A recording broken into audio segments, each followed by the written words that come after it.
한국의 양창순 박사님이 갑자기 왜 내 이름이 나?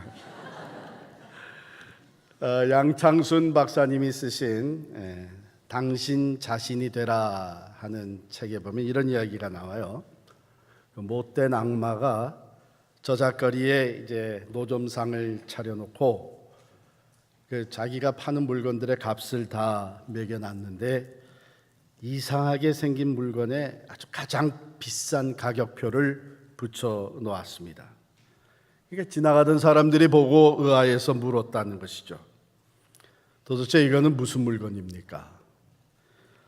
악마가 대답하기를 이건 내가 가진 것 중에 가장 강력한 도구입니다.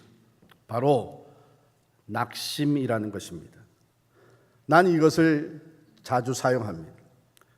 인간들이 마침내 절망에 빠질 때까지 끈기 있게 사용을 합니다.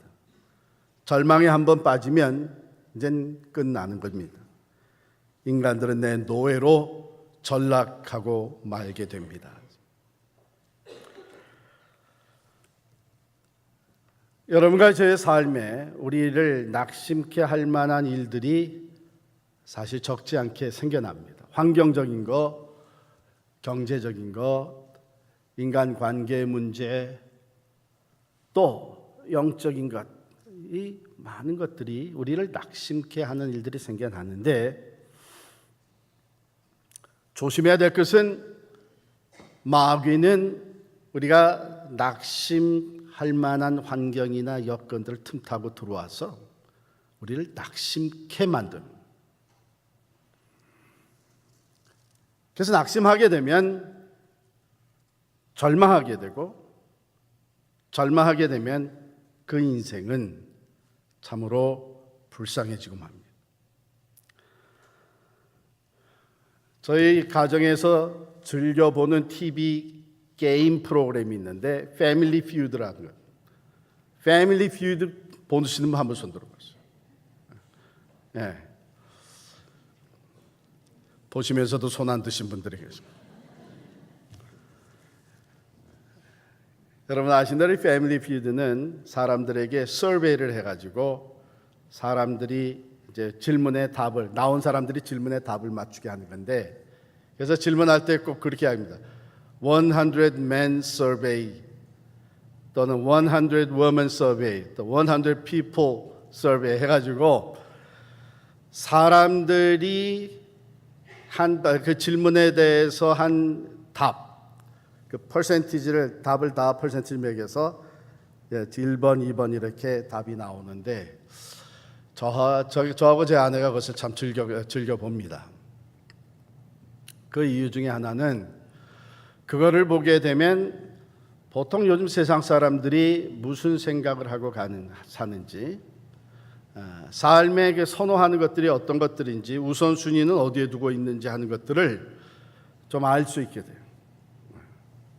어떤 거 보면은 전혀 우리는 상상도 하지 못하는 답들이 나오는데 그게 또 거기에 몇 퍼센트로 나올 때 보면은 사람들이 저런 생각도 하고 사는구나 하는 것을 알게 됩니다. 지난주에 이 패밀리 퓨드를 보는데 그 게임쇼 진행자인 스티브 하비가 흑인인데요. 아주 재미있게 인도를 합니다. 출연한 사람들하고 잠깐 대화를 하면서 이런 말을 했어요. 우리가 잘 아는 말인데 Life is 10% what happened to you and 90% how you react to it. 그렇게 했어요. 인생이라는 것은 10%가 실제로 우리의 삶에 일어나는 일이고 우리 인생의 90%는 그 일에 대해서 우리가 어떻게 대처하느냐 그것이 인생이다. 혹한에 우리는 내 삶에 일어난 10%가 전체라고 생각을 살아갔는데 사실은 그건 한 10%밖에 안 되고 우리의 인생을 만들어가는 것은 그 10% 실제로 일어났던 난 일에 대해서 우리가 어떻게 리액트 하느냐 어떻게 대응하면서 살아가느냐 하는 것이 우리의 인생이다. 맞는 말이죠.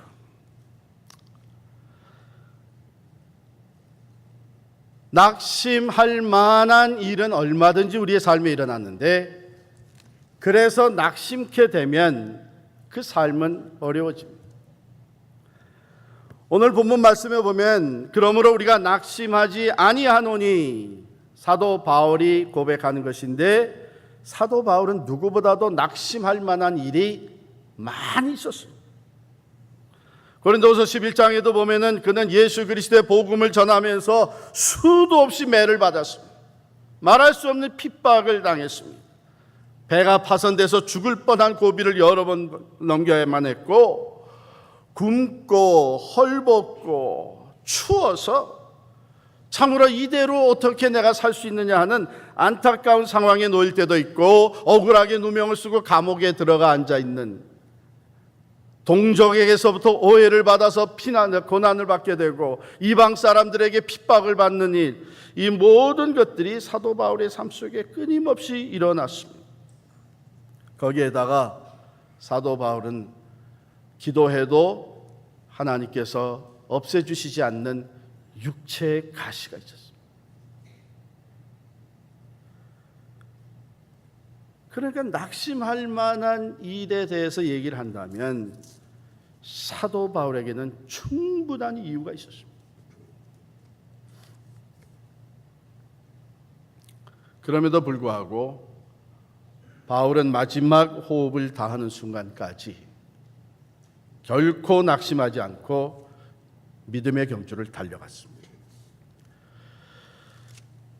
그가 죽음을 앞두고 사랑하는 믿음의 아들 디모데에게 쓴 편지에 보면 디모데후서 4장 6절 7절에 전제와 같이 내가 벌써 부어지고 나의 떠날 시각이 가까웠도다.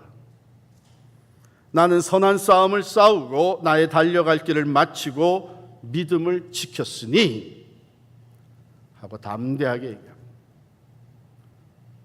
보통 사람 같았으면 벌써 낙심하고 주저앉고 말았을 텐데, 사도 바울은 그 엄청난 고난과 역경 가운데서도 조금도 낙심하지 않냐고 담대하게 그 모든 것을 극복하고 끝까지 믿음의 경주를 달리고 승리할 수 있었습니다. 그렇다면 바울은 어떻게 해서 그런 상황에서도 낙심하지 않을 수 있었을까? 그 이유는 그는 보이지 않는 것을 바라보았기 때문이죠. 오늘 18절 말씀입니다. 우리가 주목하는 것은 보이는 것이 아니요 보이지 않는 것이니 보이는 것은 잠깐이요 보이지 않는 것은 영원합니다. 만일 바울도 보이는 것만, 육신의 눈에 보이는 것만 바라봤다면 그도 낙심하지 않을 수 없었을 겁니다. 그가 당해야 되는 육신의 고통만 바라보았다면 그도 주저앉고 말았을 것입니다. 그가 당하고 있는 억울함이나 그 환난을 정말 그가 고백했듯이 내가 살 소망까지 잃어버릴 정도의 상황 속에 놓여 있었다고 했는데 그것만 바라봤다면 그는 다른 사람들과 마찬가지로 낙심과 절망, 포기와 죽음을 자초하기에 이르렀을 것입니다. 그러나 그는 보이는 것만 본 사람이 아니고 보이지 않는 것을 바라봤습니다. 그냥 바라본 것이 아니라 보이지 않는 것을 주목하여 봤다. 오늘 본문에 눈에 보이는 것과 눈에 보이지 않는 것, 대표적인 것이 몇 가지가 나옵니다. 첫 번째 16절에 보면 겉사람이, 우리의 육신, 겉사람은 우리 눈에 보입니다. 그러나 속사람이 나옵니다. 속사람은 눈에 보이지 않습니다. 또 내려가서 이 세상에 환난이 있습니다. 17절 말씀. 그러나 환난뿐만 아니라 눈에 보이지 않는 영광이 있습니다. 하늘의 영광이 있습니다. 좀 더 내려가면 5장 1절에 육신의 장막집, 우리 육체가 있습니다. 그러나 눈에 보이지 않는 하나님이 지으신 하늘의 집이 있습니다. 눈에 보이는 세상이 있습니다마는 눈에 보이지 않는 하나님이 계십니다. 사도 바울은 이 눈에 보이지 않는 것을 바랍니다. 눈에 보이는 겉사람은 낡아지고 있습니다. 우리가 입고 있는 이 육신, 이것은 갈수록 낡아지고 있습니다. 내 육신은 다르다. 나는 절대로 안 낡아진다. 자신 있는 사람 한번 손 들어보세요. 다 낡아지게 돼 있어요. 그런데 눈에 보이지 않는 속사람을 바라보니까 내 육신이 겉사람이 낡아지는 가운데 하나님께서는 성령으로 내 속사람을 새롭게 해주시고 계시다.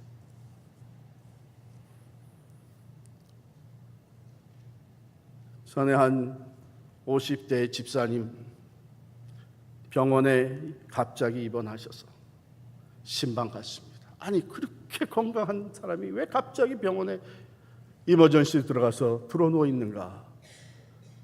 들어가서는 누워서 천장만 바라보고 있습니다.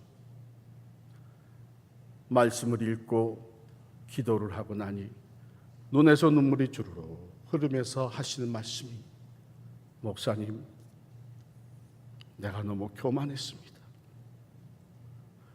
나는 본래 모태신앙을 가지고 자란 사람인데 내가 하나님 앞에 너무 교만했습니다. 하나님을 의지함이 없이 내 생각과 내 능력, 내 마음대로 살았습니다. 그는 병원에 누워서 병원 천장만 바라보고 있는 것이 아니라 천장 너머에 하나님을 오랜만에 바라보게 되었습니다. 그리고 고백하기를, 내가 이 육신에 갑작스러운 병이 생긴 것이 오히려 내게 유익이 아닙니까, 목사님? 내가 다시 하나님을 붙잡게 됐습니다. 속사람이 새로워지고, 잠시 받는 이 세상의 환난이 영원한 영광을 이루게 한다 그랬습니다.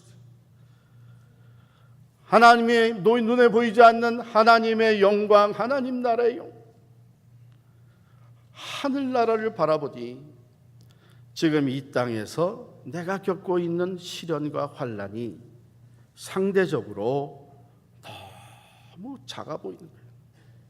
그 영광이 너무나 크기 때문에 그렇게도 무겁고 힘들고 버겁다고 생각했던 지금 당하고 있는 환난이 경한 것이다.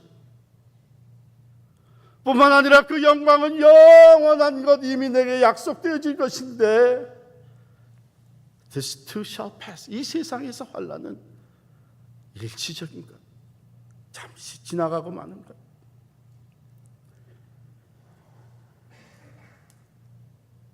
그러므로 사도 바울은 우리가 주목하는 것은 보이는 것이 아니고 보이지 않는 것입니다.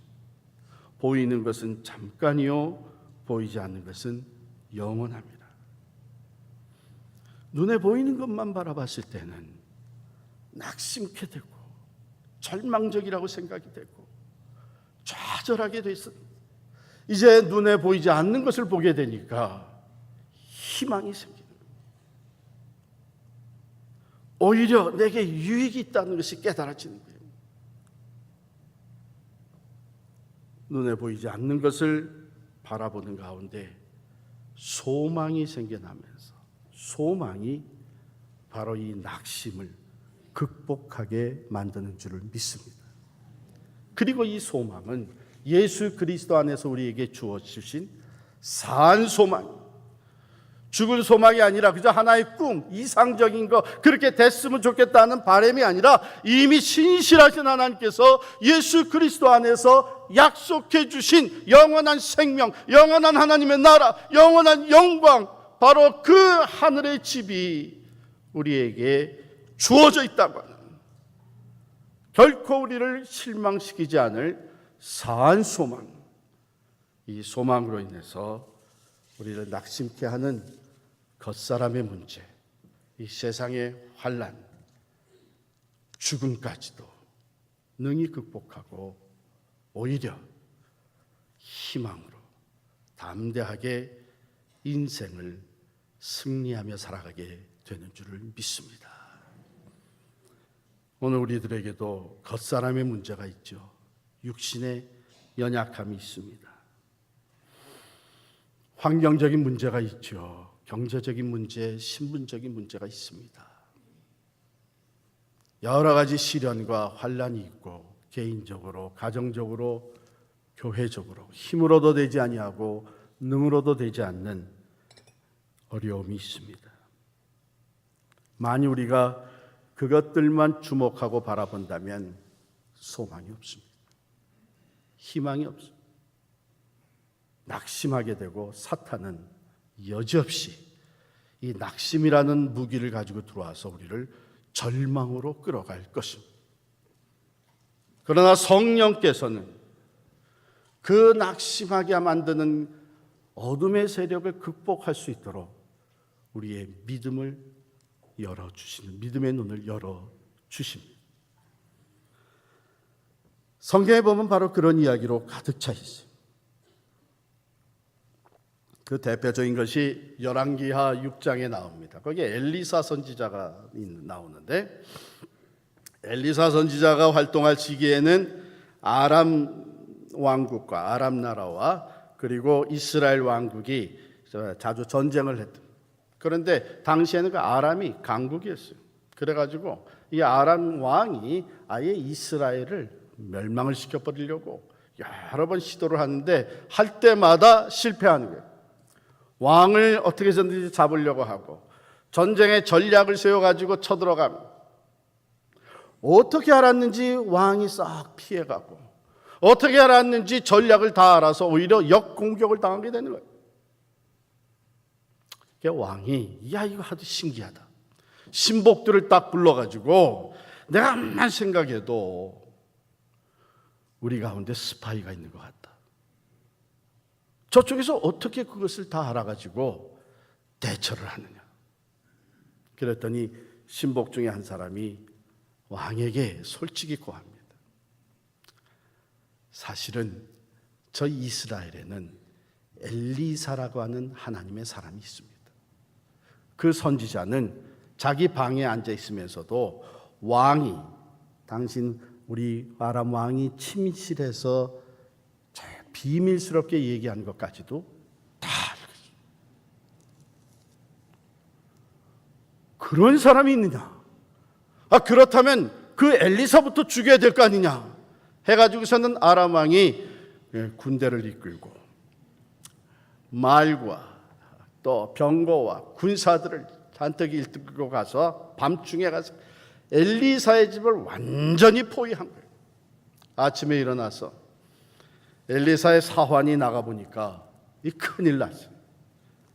그래가지고서는 엘리사에게 들어와서 합니다. 이제 우리는 죽게 됐습니다. 아람 군대가 와서 완전히 포위를 했습니다. 그랬더니 엘리사가 사환에게 하는 말이 두려워 마라. 우리와 함께한 자가 그들과 함께한 자보다 더 많으니라. 그게 무슨 말입니까? 엘리사가 그 사환을 위해서 기도해 줍니다.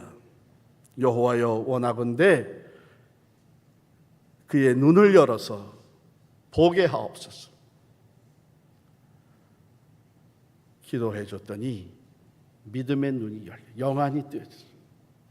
보니까 그 엘리사 집을 하나님의 불말과 불마차가 그 산 주위를 가득 둘러쳤어.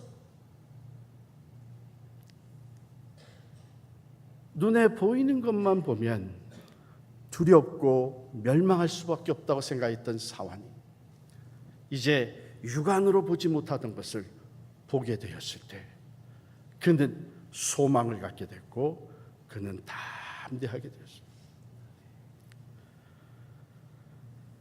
그렇다면 문제는 우리는 그러면 어떻게 이 눈에 보이지 않는 것을 볼 수 있겠느냐? 눈에 보이지 않는 속사람, 하나님의 나라, 하나님의 영광, 그 하늘의 집을 볼 수 있겠느냐?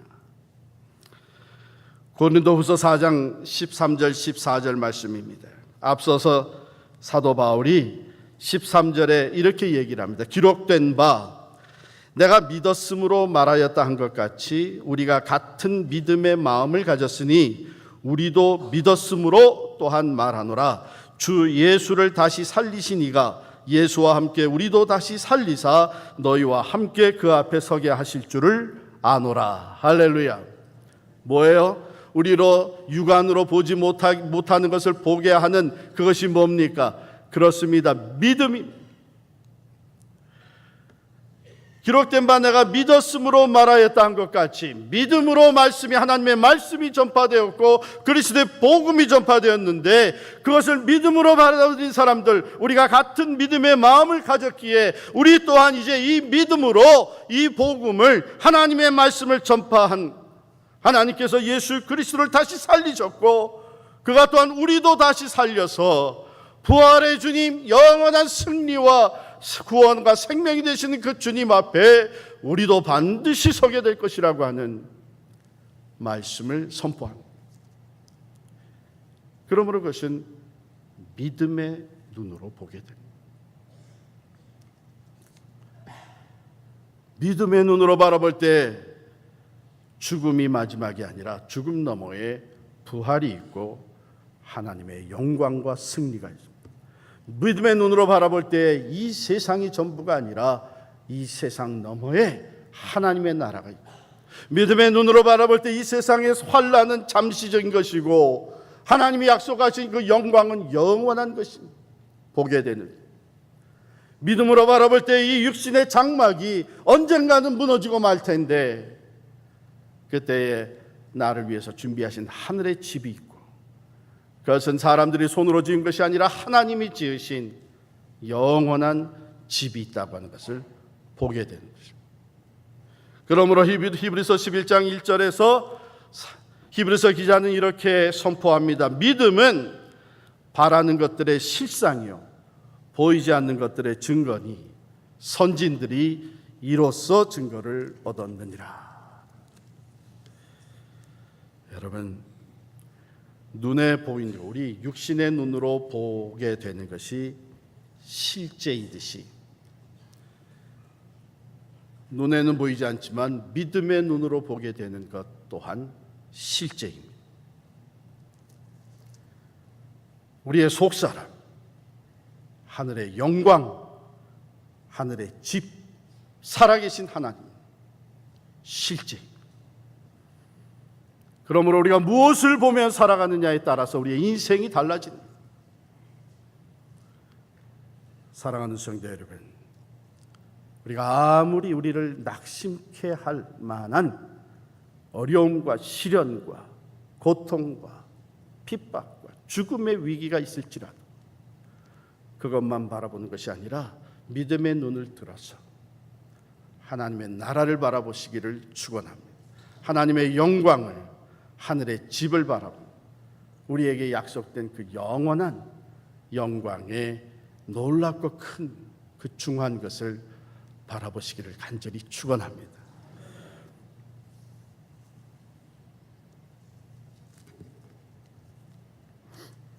성경에 보면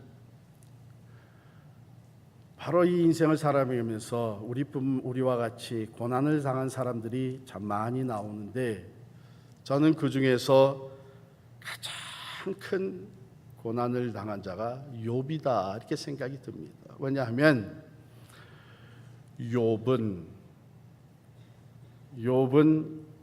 자기가 고난을 받는 이유를 전혀 알 수가 없어서 절망했던 사람입니다.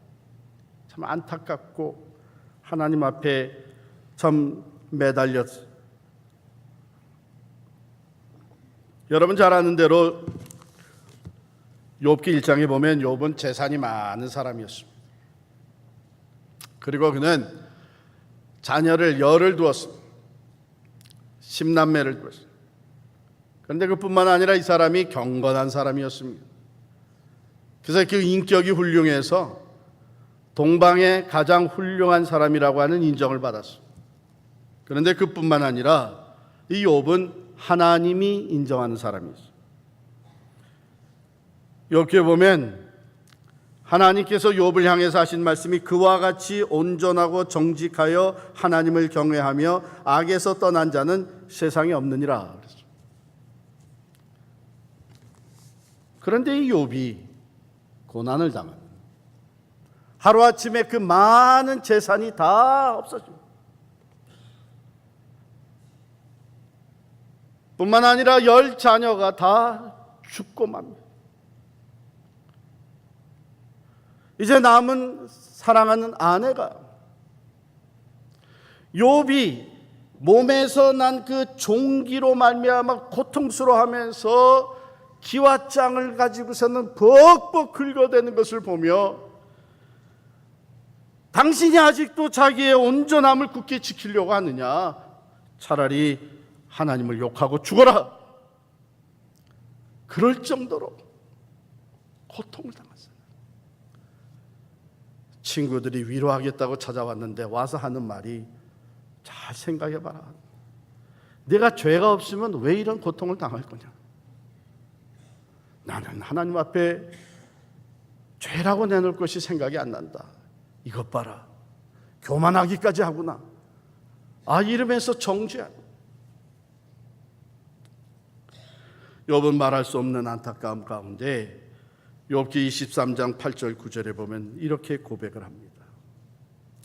내가 앞으로 가도 그가 아니 계시고 뒤로 가도 보이지 아니하며 그가 왼쪽에서 일하시나 내가 만날 수 없고 그가 오른쪽으로 돌이키시나 배울 수 없구나. 하나님이 보이지가 않는 거예요. 하나님이 진짜 살아계신지 마음이 흔들리기 시작해요. 그러나 욥은 육안으로 볼 수 없는 이 하나님을 믿음의 눈으로 바라보면서 변함없이 고백을 합니다. 이어서 나오는 욥기 23장 10절에 보면 내가 가는 길을 그가 아시나니 그가 나를 단련하신 후에는 내가 순금같이 나오리라. 할렐루야. 내 육안으로 보이지는 않지만 하나님이 여전히 살아계시고 그 하나님이 여전히 일하고 계시고 내가 앞뒤 좌우를 살펴봐도 그 육안으로 하나님이 일하시는 것이 보이진 않지만 믿음의 눈을 들어서 바라볼 때 이 모든 것이 만물을 창조하시고 만물을 주관하시는 하나님의 완전하신 주권 아래 있고 하나님은 지금 나로 하여금 이 과정을 지나가게 하시며 나를 단련하신 후에는 순금같이 성숙한 믿음으로 나오리라고 하는 확신을 갖게 됩니다. 그는 욥기 42장 5절에 욥기의 마지막 부분에 가서 이렇게 고백합니다. 내가 죽게 대하여 귀로 듣기만 하였사오나 이제는 눈으로 주를 배웠나이다. 믿음의 눈으로 하나님의 역사를 볼 수 있었고 믿음의 눈으로 하나님의 계획을 깨달아 알 수 있었고 믿음의 눈으로 살아계신 하나님이 하나님의 선하시고 완전하신 계획 속에 자기를 이끌어가고 계심을 볼 수 있었는 줄 믿습니다. 그 하나님 오늘도 살아계십니다. 우리가 육신의 눈으로 보이는 우리의 겉사람의 연약함과 우리의 질병과 날로 낡아져가는 육체만 겉사람만 본다면 낙심할 수밖에 없지만 믿음의 눈을 들어서 속사람을 바라볼 때 겉사람의 약해짐과 약해짐을 통하여 우리의 내 속사람이 날마다 새로워지는 것을 봅니다. 육안으로 보게 되면 이 세상의 역경과 환난이 너무나도 우리를 낙심케 할 수 있겠지만 믿음의 눈을 들어 하늘의 영광을 바라볼 때에 그것은 일시적이고 잠깐 가벼운 것이 하나님께서는 오히려 그 환난을 통해 더 크고 놀라운 중한 영광을 이루신다. 이게 무슨 말일까요? 이루신다. 없었던 것을 만드신다는 얘기가 아니라 이미 약속된 그것이 He brings that to me. 나에게 주신다는 거예요. 만약에 믿음의 눈으로 그것을 바라보지 않았다면 아니 이 세상에 환난과 역경이 없이 그냥 모든 것이 형통했다면 나는 하나님의 나라를 생각지도 아니하고 하나님의 영광을 바라보지도 아니하고 이 세상의 것이 전부인 줄 알고 이 안목의 자랑과 이 생의 안목의 욕심을 따라서 생의 욕심을 따라서 살 수밖에 없었는데 오히려 이 세상의 것이 나에게 환난이 되고 보니까 이제는 하나님의 약속하신 그 영원한 놀라운 영광이 점점 나의 것이 되고 있다. 할렐루야.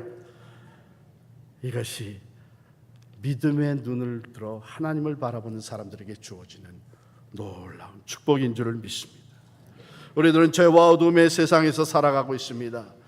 그저 누구도 눈으로 보이는 것만 바라본다면 우리는 신앙을 가진 우리들은 낙심하고 절망할 수밖에 없지만 믿음의 눈을 들어서 살아계신 하나님을 바라볼 때에 이 세상도 여전히 하나님의 주권과 다스림 속에 있음을 확신하며 하나님께서 반드시 하나님의 때에 하나님의 완전하신 뜻을 이루신다고 하는 확신을 갖게 될 줄을 믿습니다.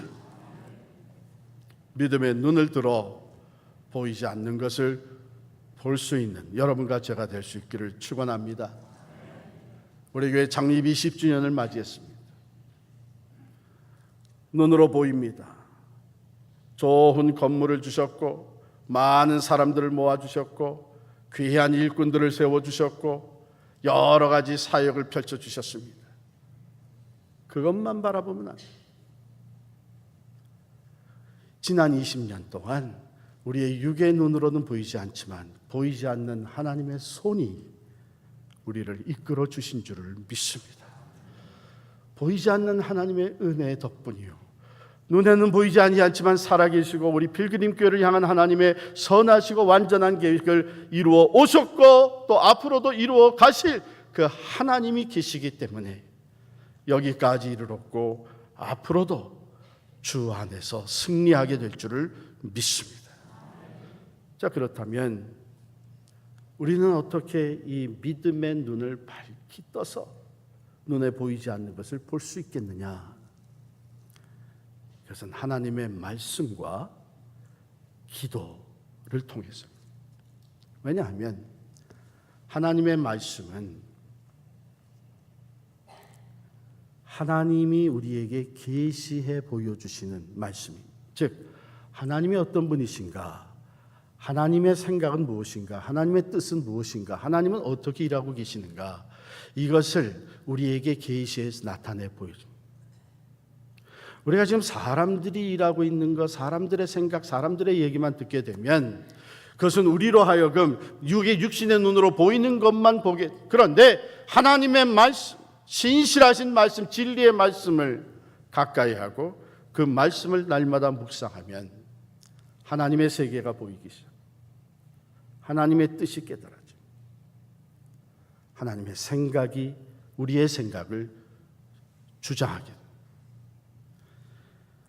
눈에 보이지 않는 것을 볼 수 있게 됩니다. 기도. 그런데 문제는 눈에 보이지 않는 것을 보았음에도 불구하고 그것을 온전히 부여잡고 순종하며 따라갈 수 있는 용기가 있어야 돼요. 그것은 바로 기도 중에 우리와 함께 하시는 성령의 이끄심이 있어야 합니다. 알지만, 머리로는 알지만, 믿음으로도 깨우쳐 알고 있지만 그것을 순종하지 못하고 때로 흔들릴 때가 여러분과 저의 삶에 얼마든지 있습니다. 그러나 다시 하나님 앞에 무릎을 꿇고 기도하면서 순종할 수 있는 믿음과 용기를 간구하며 나아갈 때에 하나님의 영이 우리 가운데서 살아 역사하시면서 그 말씀을 온전히 붙잡게 하시고 하나님의 세계를 바라보며 담대하게 낙심치 아니하고 주의 이름으로 승리하게 해주실 줄을 믿습니다. 여러분, 이 얘기는 우리가 부활절 때마다 묵상하는 말씀이에요. 엠마오로 가는 두 제자가 그 시리에 빠져가지고 터벅터벅 모든 꿈이 다 산산조각이 나고 엠마오로 내려가던 두 제자를 누가 찾아오셨어요? 부활하신 주님이 찾아오셨습니다. 슬픔과 고통과 또 실패감에 쌓여져 있던 이 두 제자는 부활하신 주님을 알아보지 못했습니다. 그러나 주님께서 그 엠마오 식상에 같이 걸어가시면서 말씀을 쫙 풀어주신, 그리스도가 고난을 당한 후에 다시 부활하셔야 된다고 하셨던 그 말씀을 쫙 풀어주셨어요. 그 말씀을 듣는 가운데 제자들이 나중에 뭐라고 고백합니까? 그때 우리의 마음이 속에서 뜨겁지 아니하더냐. 말씀과 성령의 역사가 함께 가는 동안에 이들이 눈을 들어서 부활하신 주님을 알아보게 되었고, 돌아가던 방향이 완전히 바뀌어서 이제는 예루살렘을 향하여 담대히 달려가게 되었고, 어둠 속에 엠마오로 터벅터벅 돌아가던 두 제자가 이제는 밝아오는 새벽을 향하여 담대하게 달려갈 수 있게 된 것을 우리들이 익히 알고 있습니다. 하나님의 말씀과 기도에 힘써야 합니다. 내가 개인적으로, 가정적으로 나를 낙심케 하는 일들이 벌어질 때에, 나를 낙심케 하는 환경이 들이닥칠 때에 그것만 보지 아니하고 내 믿음의 눈을 들어서 보이지 않는 하나님, 하나님의 영광, 내 속사람을 새롭게 하시는 하나님의 일하심을 볼 수 있으려면 하나님의 말씀과 기도에 전념하는 시간이 필요합니다. 오늘 우리 교회는 바로 그런 때를 맞이했습니다. 그 어느 때보다도 우리가 하나님의 말씀을 부여잡고 기도할 때에 조금 더 말씀에서 좌우로나 우로나 치우치지 아니하고 오직 하나님의 말씀을 붙잡고 기도할 때에 낙심치 아니하고 담대하게 일어나 하나님이 우리를 통해서 이루고자 하시는 그 선하시고 완전하신 뜻을 이루며 더욱더 성숙한 믿음으로 단련되어서 하나님의 새 역사를 감당할 수 있는 그리스도의 교회가 될 줄을 믿습니다. 오직 여호와를 앙망하는 자는 새 힘을 얻으리니 독수리가 날개치며 올라감 같을 것이요 다른 박질하여도 곤비하지 아니하겠고 걸어가도 피곤하지 아니하리로다. 할렐루야.